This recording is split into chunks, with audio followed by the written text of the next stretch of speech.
আমাদের বাড়ি ঢাকা, বাংলাদেশ। বাংলাদেশ থেকে এসে কলকাতা দখল করতে আসছে এক সপ্তাহ হয়েছে। না, বাংলাদেশে এই মুহূর্তে যেটা হচ্ছে সেটা অবশ্যই অনভিপ্রেত। যারা চাচ্ছে যে খোলা পানিতে মাছ শিকার করতে বা এটা কারা? 71-এ পরাজিত শক্তি যারা, পাকিস্তানকেই তাহলে সরাসরি আপনাদের বাড়ি কোথায়? আমাদের বাড়ি ঢাকা, বাংলাদেশ।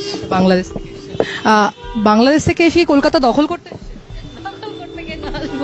আপনাদের প্রাক্তন সেনাকর্তারা বলছেন 4 দিনের মধ্যে কলকাতা দখল হয়ে যাবে এবং তারাই করবেন। শুধুমাত্র কলকাতা না, উত্তর পূর্ব ভারতের একাংশও দখল করে নেবে বাংলাদেশ। আমি সেটা শুনিনি। এই যে বাংলাদেশে যে ঘটনা ঘটে চলেছে এবং আমরা দেখতে পাচ্ছি বাংলাদেশি সংবাদ মাধ্যমে প্রতিদিনই সংখ্যালঘুদের ওপর নিপীড়নের যে ছবি, সে ছবি সত্যি না মিথ্যা? অবশ্যই যাহার ওটা কিছুটা হলো তো বটে হয়েছে। কতদিন ধরে কলকাতা আসছে এক সপ্তাহ হয়েছে। এক সপ্তাহ হয়েছে। বাংলাদেশের পরিস্থিতি নিয়ে কি? না, বাংলাদেশে এই মুহূর্তে যেটা হচ্ছে সেটা অবশ্যই অনভিপ্রেত। কারণ ভারত আমাদের মহান মুক্তিযুদ্ধের সময় থেকে অকৃত্রিম বন্ধু। তো এই যেহেতু আমাদের 3 দিকে ভারত, তো আমাদের এই প্রতিবেশী ছাড়া আসলে পারস্পরিক আমাদের যে বন্ধুত্ব সম্পর্ক, এটা যে কোনো ভাবেই ঠিক রাখা উচিত। এবং যারা এই অস্থিতি সৃষ্টি করছে, আমি বলবো তারা আসলে ভিন্ন উদ্দেশ্যে করছে। এবং ইন্টারন্যাশনাল ল বলে একটি ল রয়েছে যেখানে প্রত্যেকটি দেশকে সেই ল মেনে চলতে হয়। সেখানে দাঁড়িয়ে বলা হচ্ছে যে কলকাতা দখল হয়ে যাবে।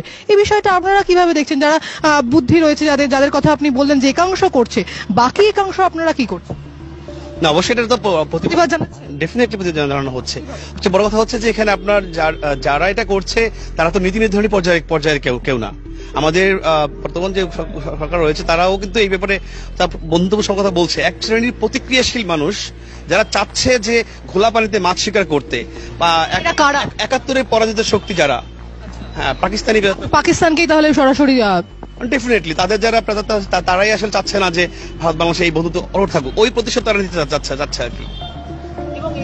এই যে পরিস্থিতি বা মানে ভারতের উপরে নির্ভরশীল থাকতে হয় আপনাদের বেশ কিছু অংশে, সেখানে দাঁড়িয়ে ভারত বিরোধী স্লোগান উঠছে বারবার। পুরো বিষয়টা কিভাবে দেখছেন দেশে? দেখেন, আমরা প্রতিবেশী, এখানে সাম্যের ভিত্তিতে পারস্পরিক সৌহার্দ্যপূর্ণ সম্পর্ক যেটা আমাদের দেশ।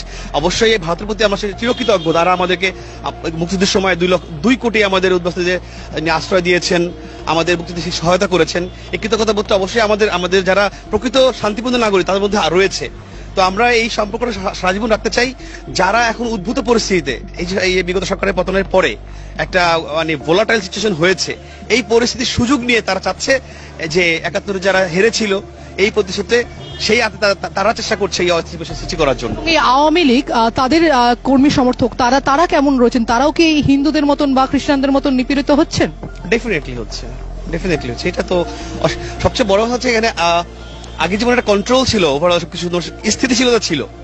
15 বছরে একদিনের জন্য ক্লাস পরীক্ষা বন্ধ। ছাত্র আন্দোলন সম্ভবত সেই জন্যই হয়েছিল যে পুরো বিষয়টা সিস্টেমেটিক হওয়ার জন্য। এই যে অগ্নিমূল্য, বাজারের যে অগ্নিমূল্য, দাম বৃদ্ধি, সবকিছুটা কন্ট্রোল করার জন্যই আপনাদের ছাত্র আন্দোলন হয়েছিল। এবং তার যে প্রতিফলন, সেটা কি কোনো জায়গায় কি নেগেটিভ জায়গায় দাঁড়িয়ে? না, অবশ্যই বাস্তবতা কিন্তু সেটা দেখা যাচ্ছে না। কারণ হচ্ছে আপনার জনজীবনের যে জানমালের নিরাপত্তা, মানুষ কি চায় সবচেয়ে জানমাল নিরাপত্তা, সেইটা অনেক ক্ষেত্রেই মানে ম্যাক্সিমাম ব্যহত হচ্ছে।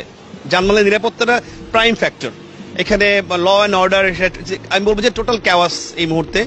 আগে যেমন আমার প্রাক্তন প্রধানমন্ত্রী শেখ হাসিনা তিনি যেভাবে ধরে রেখেছিলেন, সবকিছু সুন্দরভাবে কন্ট্রোল করতেন অথবা স্থির রাখতেন, এইটা এখন নাই। এখন যে যার মতো, এরকম হাজার টেস্ট খোলা তৈরি হয়েছে, যে যার মতো ইচ্ছাধীনভাবে কাজ করছে। এই কারণে এই ক্যাওয়াসটা, এবং সেটা এই সরকার তারা তো ওই অনভিজ্ঞ বা তারা পারছে না কন্ট্রোল করতে।